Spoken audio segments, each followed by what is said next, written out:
Walang mangyayaring aregluhan. Ito ang iginiit ni DILG Secretary John Vic Remulla kaugnay sa umano'y insidente ng hazing sa Philippine National Police Academy. Bukod sa mga sangkot na kadete, ilang matataas na opisyal ng akademya, iimbestigahan din at posibleng maparusahan. Si Ryan Lesigues sa sentro ng balita. Walang balak ang Philippine National Police o PNP na pagtakpan ang nangyaring hazing sa loob ng Philippine National Police Academy o PNPA noong nakaraang linggo. Katunayan, sinibak na sa pwesto ang director ng PNPA kasama ang iba pang opisyal ng akademya. Ayon kay PNP Chief Police General Jose Melencio Nartates Jr., nasa 6 na Police Commissioned Officer at 3 non-commissioned police officer ang inirekomenda ng Directorate for Investigation and Detective Management o DIDM na isa lang sa pre-charge investigation kaugnay ng insidente. Kabilang dito ang isang Police Major General, isang Police Brigadier General, 2 Police Colonel, 2 Police Major, isang Police Chief Master Sergeant at 2 Police Senior Master Sergeant. Nakitaan kasi ng lapses o pagkukulang sa mga opisyal ng PNPA na may tuturing na breach of internal discipline, gaya ng hindi pag-supervise ng maayos sa mga kadete para masiguro ang seguridad ng mga ito. Hindi rin agad na i-report ng mga opisyal ng PNPA ang insidente sa mga matataas na opisyal sa Campo Crame. As an effect, there will be a reshuffle or movement for the PNP organization, lalo-lalo na ang nandun ay 2-star. Okay? And another commandant that is 1-star, who are subject of the pre-charge investigation that I have approved.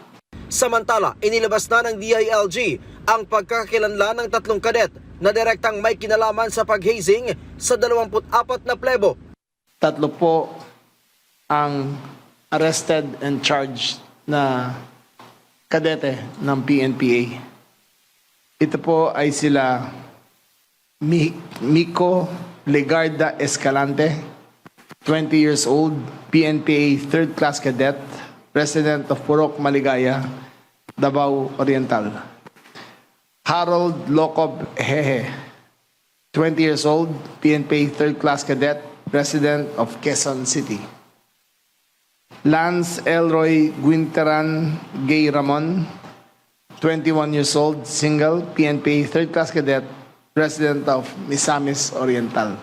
Tiniyak din ng DILG na walang makalulusot sa gagawing investigasyon. Walang arigluhan dito sa 3 nahuli na to. I will make sure to the full extent of my capacity na yung 3 ay will be charged doon sa anti-hazing law, and I will make sure that all the procedures are followed. Nagsimula umano ang hazing matapos isisi sa mga plebo ang isyu tungkol sa isang kadeting nagbabalak magbitiw na naging dahilan ng pagparusa sa grupo. Binuhusan po ang kanilang likod ng mixture ng liquid sosa at muriatic acid, resulting in 3rd-degree burns. Sa ibang kadete ay umabot pa sa kanilang private parts ang asido.